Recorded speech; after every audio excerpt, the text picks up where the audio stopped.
Now today we'll be showing on how to remove both the brake master cylinder and the brake booster. Now just in case if you've never done anything like this at all, you don't know what these parts look like, right here, this part going forward, this is known as a dual master cylinder. Now it bolts to a brake booster. So right back here, there's a connection point for your brake pedal.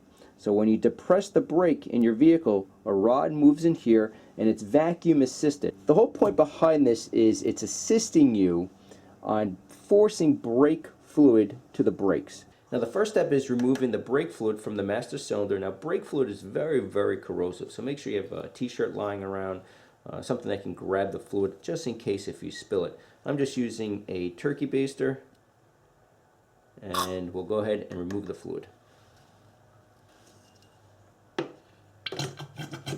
Now if you're looking to replace both the booster and the master cylinder, you can really remove this as one unit. In other words, there are 4 bolts holding the booster to the firewall, which I'll show you in a moment, and a connection point to the brake pedal.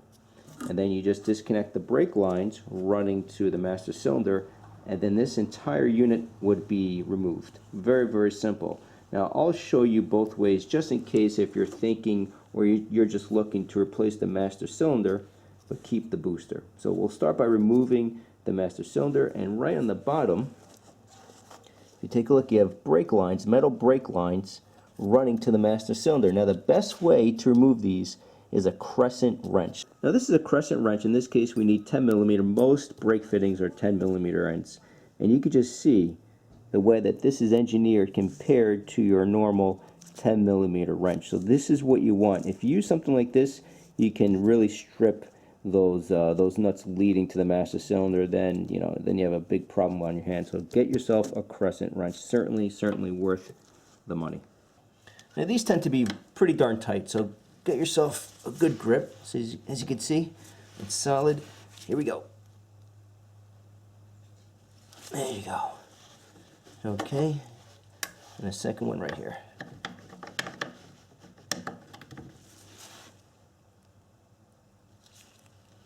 Okay.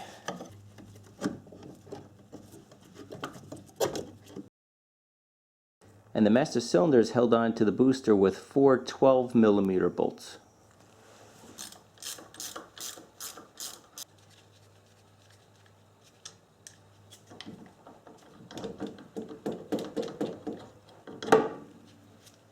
Now the booster is attached to the firewall using 4 bolts and again a pin that connects it to the brake pedal. Let's jump into the vehicle and I'll show you what it looks like. Now looking underneath the dashboard, of course we have the clutch pedal, the brake pedal, and the accelerator. Now the way that the brake pedal is attached to the booster, if you look all the way up, let me just reposition this here. Right there's a pin, and once you pull that pin, it essentially disengages the connection point of the brake pedal to the brake booster. And I'll give you a different view in a moment. And the booster is held on to the firewall. You have 2 bolts on the left and another 2 bolts on the right.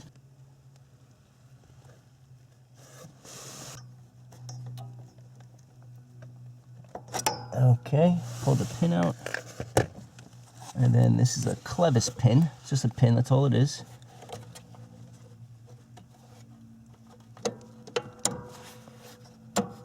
Okay, so now this is free and clear of the booster.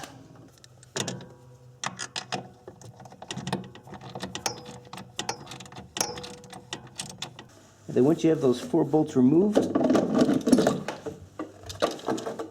there's your booster. Now once you have your new parts, go ahead, reinstall it in the vehicle. Very simply, it's the reverse procedure on what you just saw. The only difference is you'll need to bleed the brakes. And we have a separate video showing on how to bleed brakes all on your own. You can do it by yourself using a vacuum tool, or you can even bleed the brakes by yourself without using a vacuum tool. So I'll include that link in the description box below. But essentially all that you're doing is you're adding fluid up to the max line, brake fluid up to the max line on both reservoirs, and you're forcing air bubbles out of the system. And that's it. So that being said, thank you for watching, and we'll see you next time.